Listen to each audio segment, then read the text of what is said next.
Hey guys, how are you all. स्वागत है आप सभी का टॉपर्स टॉक विद अनअकैडमी के अंदर। आज जो शख्सियत हमारे सामने मौजूद है वो है कपिल राज पुरोहित जी। इन्होंने RSM SSB LDC exam crack किया और बहुत ही अच्छी रैंक हासिल की है। हमने एक वीडियो ऑलरेडी इनसे डिस्कस कर लिया जिसके अंदर हम इनसे बात की थी कि कहाँ से बिलोंग करते हैं, कैसी पारिवारिक पृष्ठभूमि है, सारी चीज़ें। आज हम इनसे जानेंगे कि एग्ज़ाम का पैटर्न किस प्रकार का रहता है, किस प्रकार से उन्होंने एग्ज़ाम को अप्रोच किया, टाइपिंग की तैयारी किस प्रकार से की और किस प्रकार से इतना टफ एग्ज़ाम जिसके अंदर 16 लाख स्टूडेंट्स बैठे थे उसको क्रैक किया और इतनी अच्छी रैंक हासिल की है। कपिल जी, कुछ बताइए एग्ज़ाम के पैटर्न के बारे में। कितने चरणों में एग्ज़ाम हुआ, कौन कौन से सब्जेक्ट आते हैं, कितनी पारियों में एग्ज़ाम हुआ, फर्स्ट पारी में जी, कौन से पेपर थे, सेकंड में कौन से थे, कौन से स्कोरिंग थे, कितना स्कोर हुआ, सारी चीज़ें। जी। एक्चुअली इसका जो स्टार्टिंग एग्ज़ाम पैटर्न था, ये इसमें था कि आपके 1 दिन में 2 एग्ज़ाम होंगे, जी। Paper first and paper second. Hmm. Hmm. Paper first में तो जो था वो 100 क्वेश्चंस 150 क्वेश्चंस थे और 100 मार्क्स थे। जी। मीन्स और सेकंड पेपर था उसमें भी सेम था, आपके जी। 150 क्वेश्चंस और 100 मार्क्स।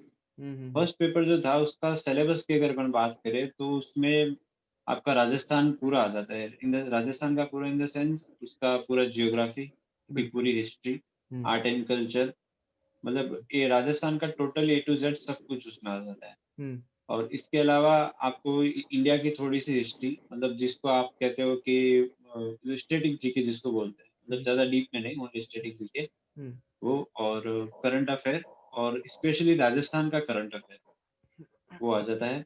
और इसके साथ आपकी मैथ्स आती है हुँ, और रीज़निंग का इसमें इतना नहीं था, हुँ, मैथ्स ज़्यादा ज़रूरी थी इसमें। जी, और सेकंड पेपर जो था वो लैंग्वेज का था, उसमें हिंदी और इंग्लिश 2 ही थे, 75-75 क्वेश्चन फॉर बोथ। और ओके, एक पारी में 3-3 आवर्स का एग्ज़ाम का टाइम था दोनों पेपर में, जी, और एक ही दिन एग्ज़ाम था और दोनों के बीच में 2 आवर्स का गैप था सेम डे। हुँ, हुँ, okay, okay, okay, very good. और अगर स्कोरिंग सब्जेक्ट की बात करें तो जैसा कि जैसे भाई हमारे जो कलीग्स हैं या फिर जो फ्रेंड्स हैं उनकी जब मार्कशीट्स वगैरह कंपेयर किए, तो लगभग सबके जो स्कोरिंग सब्जेक्ट था वो लैंग्वेज वाला पार्ट था। जी, जी, जी, क्योंकि बिल्कुल, एक्चुअली क्या होता है ना, लैंग्वेज में जो आधी चीज़ें होती है वो तो मतलब फिक्स होती है कि हर किसी की सही होगी। बिल्कुल, और बाकी बची चीज़ों में किसी का कुछ गलत होता है, तो किसी का कुछ गलत है। तो अगर एवरेज निकाले तो सबका लगभग जो स्कोरिंग पार्ट होता है वो लैंग्वेज लैंग्वेज ही होते हैं, लैंग्वेज वाला पेपर ही हुआ था जी, हमारे जी, में। बिल्कुल, बाकी और फर्स्ट पेपर की बात करें तो उसमें सबसे ज़्यादा स्कोरिंग मेरे लिए तो मैथ्स था, और आर्ट एंड कल्चर भी काफ़ी, राजस्थान का आर्ट एंड कल्चर काफ़ी ज़्यादा स्कोरिंग रहा था। हुँ, हिस्ट्री थोड़ा कम पूछा गया था हमारे वाले पेपर में। हुँ, ओके। जी। अ, कपिल जी, जैसे कि आपने बताया कि किस किस प्रकार से पैटर्न रहता है, करंट अफेयर्स को कहाँ से पढ़ना चाहिए, कहाँ कौन-कौन से करंट अफेयर आता है इसके अंदर, साइंस का कैसा पोर्शन था, मैथ्स का पोर्शन जैसे कि आपने बताया कि आया इसमें जी। रीज़निंग नहीं था।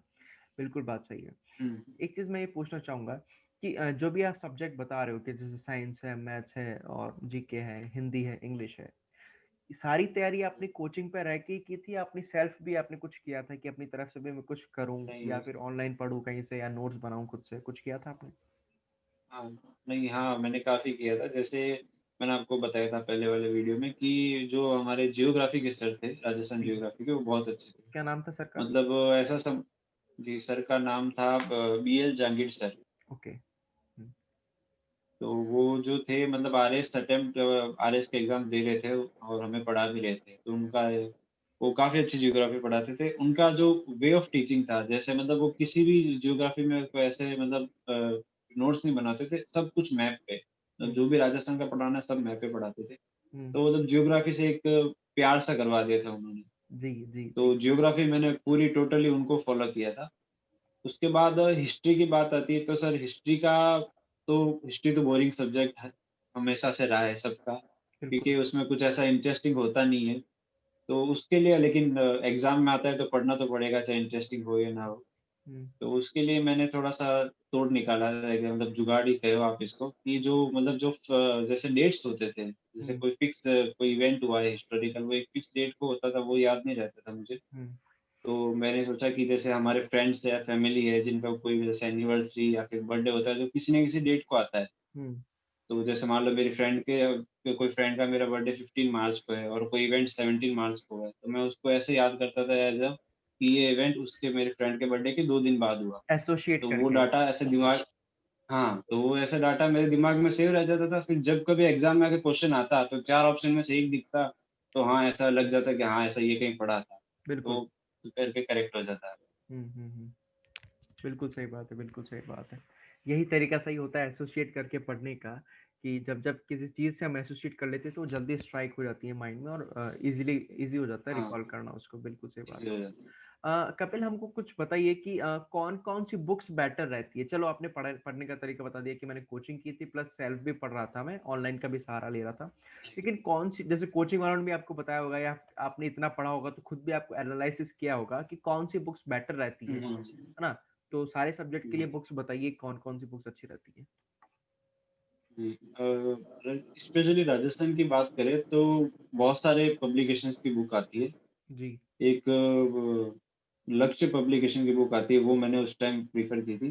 ओके। वो काफ़ी अच्छी बुक थी, मतलब उसमें सबसे अच्छी बात थी कि हर एक जो डिस्ट्रिक्ट था, हर एक राजस्थान का जिला, उसको हुँ, स्पेसिफ़ाई किया गया था। हुँ। मतलब एक जिले को कम से कम उसने 4 टू 5 पेजेज़ में डिस्क्राइब किया था कि इसमें क्या है, मतलब टोटली उसका ए टू ज़ेड, जैसे उनकी पॉपुलेशन क्या है, कैसे लोग रहते हैं, कौन सी जनजाति के लोग रहते हैं हुँ, और कौन वहाँ का क्षेत्रफल और कितना है, पूरा सब कुछ, मतलब वहाँ की जो बाउंड्रीज़ है वो कौन-कौन से अदर स्टेट से लगती है या फिर अपने जो इंटर डिस्ट्रिक्ट है उससे लगती है, वो पूरा अच्छे से उसमें डिटेल था। जी, तो मैंने राजस्थान जीके के लिए वो फ़ॉलो किया था हुँ, और जियोग्राफ़ी के लिए मैंने कोई बुक नहीं ली थी, मैंने सर के नोट्स को या मेरे बनाए नोट्स को ही फ़ॉलो किया था हुँ, और उसके अलावा अगर मैथ्स की बात करें तो मैथ्स के लिए जो टेस्ट होते हैं ऑनलाइन, हुँ, वो टेस्ट ही मैंने मतलब मैथ्स का ऐसा था कि जैसे आपको कोई क्वेश्चन आता है तो उसके लिए आप प्रैक्टिस करोगे तभी पता चलेगा। आप मैथ्स के बिल्कुल। नोट्स नहीं बना सकते। हुँ, आप मैथ्स को ऐसे जैसे हिस्ट्री की नोट्स लिख के वैसे लिख नहीं सकते। वो तो आप जब प्रैक्टिस करोगे तभी पता चलेगा। जी, तो उसके लिए मैथ्स के लिए मैंने सिर्फ़ टेस्ट ही टेस्ट दिए थे हुँ, और हिंदी और इंग्लिश की जो वोकैब थी, वो मेरी एक्चुअली वोकैब हम जो एक नॉर्मल लैंग्वेज इंग्लिश बोलना अलग बात होता है, एक जो वोकैब जो एग्ज़ाम में आती है वो अलग बात होती है। बिल्कुल सही है। तो वो जो यहाँ पे क्या है, जो ऑफ़िशियली जो वोकैब थी वो सीखनी थी। हुँ, तो उसके लिए मैंने ऐसा रूल बनाया था कि डेली के 5 या 10 जो भी वर्ड मीनिंग है वो मुझे याद करना है। हुँ, मुझे पता था मेरे पास एग्ज़ाम में अप्रॉक्सिमेट 3 मंथ है, तो हुँ, अगर मैं 90 डेज़ है तो अगर मैं 10 का एवरेज लगा के चलूँ तो भी मुझे काफ़ी अच्छे वोकैब याद हो जाते हैं। बिल्कुल जो सही बात। जो कि मैं स्पेशली ऑफ़िशियल रिलेटेड है, ऑफ़िस से हुँ, रिलेटेड। हुँ। बिल्कुल, तो ये तरीका था। हिंदी के लिए क्या किया आपने? हिंदी तो अपन बीटेक वाले जो हैं, उनको तो मतलब कभी पढ़ी ही नहीं हुँ। होती। तो हिंदी से कैसे डील किया? एक्चुअली इसका पीछे हमारे जो 10th तक जो टीचर थे वो बहुत अच्छे थे। 10th तक मेरे हिंदी मीडियम थी, उसके बाद मैंने मीडियम स्विच किया था, इंग्लिश में आया था। ओके। तो 10th तक काफ़ी मतलब जो बेस आप जिसको कह सकते हो मेरा एकदम वीक नहीं था, हिंदी में काफ़ी अच्छा था। लेकिन हाँ, ये इस बात में ज़रूर प्रॉब्लम आई थी मुझे कि 10th के बाद मैं हिंदी के सामने देखा भी नहीं मैंने। तो लगभग 6 इयर्स के बाद अचानक से हिंदी का आना, तो वापस वो सारी चीज़ें रिकवर करना काफ़ी मुश्किल रहा था। हुँ, लेकिन धीरे-धीरे जैसे इसमें भी एक हिंदी में, जैसे अगर आपको पता होगा, एक बातचीत करके एक टॉपिक आता है, बिल्कुल सही है। जो कि वॉइस, इंग्लिश में शायद वॉइस नाम से जानते हैं। वॉइस कहते हैं। तो इंग्लिश में ईज़िली समझ में आ जाता है, लेकिन हिंदी में जब सर ने बताया हमारे कि आरपीएस ने ऐसे-ऐसे क्वेश्चन पूछ रखे कि बड़े-बड़ों के पसीने छूट गए। हुँ, तो मैंने आप उस खाली सिर्फ़ वाच्य वाले टॉपिक को 4 वीडियोज़ यूट्यूब चैनल पे देखा था, हुँ, अलग-अलग यूट्यूब चैनल पे देखा था। फिर मुझे जाके 90% समझ में आया था कि हाँ, वाच्य के ऐसा-ऐसा सीन है। बिल्कुल, फिर बिल्कुल। फिर मुझे लगा कि अब मैंने 4 अलग-अलग देख लिए, इसका मतलब कुछ ना कुछ तो छूटेगा मुझसे। अब ऐसा नहीं है कि अगर मैं और देखूँ तो मुझे और समझ आएगा। ये जितनी मेरी लिमिट थी मैंने उसको समझ चुका हूँ। हुँ, तो फिर मैंने उसको 90% पे रहने दिया और मेरे वाच्य के 2 क्वेश्चन आए थे हिंदी में, वो मेरे दोनों सही हुए थे। क्या बात है! Very good. इतना कोई ऐसा डिफिकल्ट विषय आता भी नहीं है। बेसिक चीज़ें आती है और ईज़ी आता है, मतलब ज़्यादा डिफिकल्ट नहीं हाँ, आता। आप ईज़िली क्रैक कर सकते हैं, ईज़िली डील कर सकते हाँ, हैं चीज़ों इज़िली के क्रैक साथ कर में। सकते अब बात करते हैं जी। टाइपिंग की। जब आपका सिलेक्शन हो गया, फर्स्ट पेपर आपका क्लियर हो गया, तो टैपिंग के लिए कैसे आपने टाइपिंग को अप्रोच किया, कहाँ से पढ़ाई की, किसी कोचिंग को ज्वाइन किया था आपने या सेल्फ ही कर रहे थे? नहीं सर, एक्चुअली क्या, जब एग्ज़ाम देके बाहर आया तभी आप, जब आप एग्ज़ाम देते हो तो आपको पता चल जाता है कि आपकी प्रिपरेशन कितनी थी और आपके कितने मार्क्स आ रहे हैं। तो आपको, जी। मुझे कहीं न कहीं फीलिंग आ गई थी कि हाँ, मेरा अच्छा था, हो जाएगा। अब बस एक ये डाउट था कि जनरल कैटेगरी का है तो हो सकता है थोड़ी-सी कट ऑफ हाई जाए, वो थोड़ा-सा मन में डाउट था मेरे। बिल्कुल, बिल्कुल। लेकिन मैंने कहा कि मुझे ऐसा, मतलब मन में ऐसा कॉन्फिडेंस था कि हो जाएगा। तो मैंने क्या किया कि स्टार्टिंग में जस्ट जयपुर में रह रहा था मैं। हुँ, तो मैंने कहा अब जयपुर में इतने महीने रह गए तो 1 मंथ और रह जाते हैं। हुँ, और टाइपिंग के लिए पास में, मैं जहाँ रूम में रहता था वहाँ पास में एक इंस्टीट्यूट था, या शॉप टाइप में। उन उनके यहाँ से मैंने ऐसे की थी स्टार्टिंग। स्टार्टिंग में तो मुझे बहुत ज़्यादा हार्ड लगा था, क्योंकि 1-1 डेढ़-डेढ़ घंटे कंप्यूटर के सामने हम मूवीज़ मूवीज़ देखने बैठते थे या और कुछ करने बैठते थे। हुँ, टाइपिंग के लिए कंप्यूटर के सामने 1 आवर, 1.5 आवर बैठना स्टार्टिंग के 15 डेज़ में मुझे बहुत ज़्यादा हार्ड लगा। हुँ, हुँ, हुँ, मैंने तो एक बार, कभी-कभार तो ये ख़्याल आता था कि छोड़ देते यार, ऐसे हाथ दर्द करने लग जाएँगे, ऐसे कोई टाइप होता है क्या? हुँ, लेकिन फिर 15 डेज़ के बाद से मुझे ऐसा अच्छा लगने लगा कि हाँ, मेरी स्पीड पकड़ में आने लगी। हुँ, और सबसे बड़ी दिक्कत थी हिंदी टाइपिंग की, क्योंकि इंग्लिश में तो 26 कीवर्ड्स या 26 आपके पास कीज़ होती है, कोई हुँ, दिक्कत नहीं है। सही बात। लेकिन हिंदी में आपको बहुत सारे अक्षर होते हैं, जबकि कीबोर्ड पे जो कीज़ है वो नॉर्मल है, तो उसके लिए शिफ्ट दबा-दबा के बिल्कुल। काफ़ी वो दिक्कत करनी पड़ी। तो हिंदी में भी मुझे स्टार्टिंग में बहुत दिक्कत आई थी। हुँ, लेकिन फिर बाद में धीरे-धीरे मैंने 1 मंथ वहाँ से कोचिंग की। हुँ, उसके बाद मैंने कहा कि अब जब रिज़ल्ट आएगा तभी मैं आगे इसको वापस से रिज़्यूम करूँगा। फिर मैंने एक बार टाइपिंग वाले को पोस्ट दिया था और मैं अदर एग्ज़ाम की तैयारी करने लगा। हुँ, बिल्कुल। इसके साथ-साथ एफिशिएंसी भी चल रही थी आपकी या एफिशिएंसी के लिए आपने कुछ अलग कोचिंग की? नहीं, एफ़िशिएंसी तो मैंने यूट्यूब से की थी टोटली। ईगल आई एफ़िशिएंसी अकेडमी। का मैंने कुछ भी जी, सर ईगल अकेडमी, जी, काफ़ी पवन सर लोगों थे, ने तो उन्होंने efficiency, most of the students they did there preparation from eagle I academy. yeah, from the eagle academy, the because name of the at teacher that time Pawan. that was the only channel.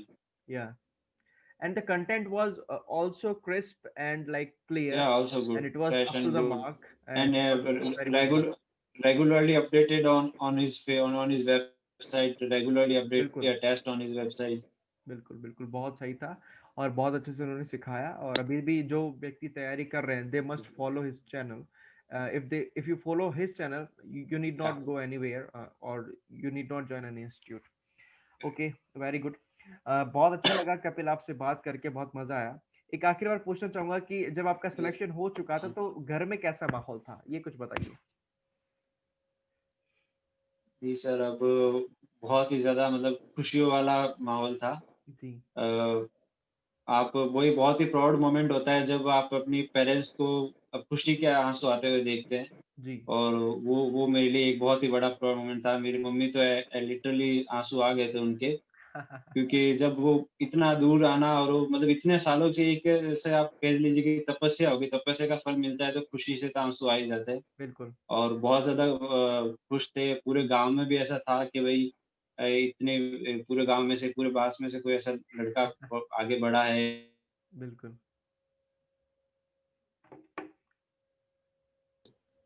जी। हाँ, तो बता रहे थे आप। या हाँ, तो काफ़ी सर मेरे लिए प्राउड मोमेंट था। गाँव से भी काफ़ी फ़ोन आए और ऐसा होता था ना कि हम गाँव से यहाँ आ गए तो गाँव में आपको कोई लोग जानता नहीं है। बिल्कुल। तो गाँव में काफ़ी लोग जानने लगे, फ़ोन आने लगे, मतलब ऐसा अचानक से आपको हीरो वाली फीलिंग आने लगती है। सही बात है, सही तो बात। बिल्कुल मेरे साथ में वैसा ही हुआ था। उस टाइम आपकी सारी मैच्योरिटी वो सब चली जाती है, आपको ऐसा लगता है कि बस जो हूँ मैं ही हूँ। मुझे भी काफ़ी दिन लगा था। हुँ, बट वो काफ़ी अच्छा मोमेंट था, बहुत ही प्राउड मोमेंट था, क्योंकि आपके फर्स्ट अटेम्प्ट में होना एक बहुत बड़ी बात होती है। मेरे लिए बहुत बड़ी बात थी वो। बिल्कुल।